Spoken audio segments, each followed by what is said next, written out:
సముద్రమంత ప్రేమ ముత్యమంత మనసు ఎలాగ దాగి ఉంటుంది లోపల.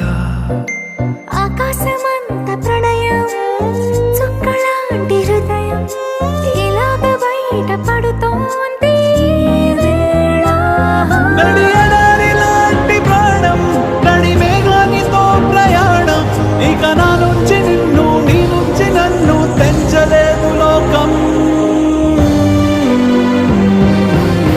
జల జల జలపాతం నువ్వు, సెల సెల సెల ఏరుని నేను. సెల సెల నువ్వు తాకితే నన్ను పొంగే వరదైపోతాను.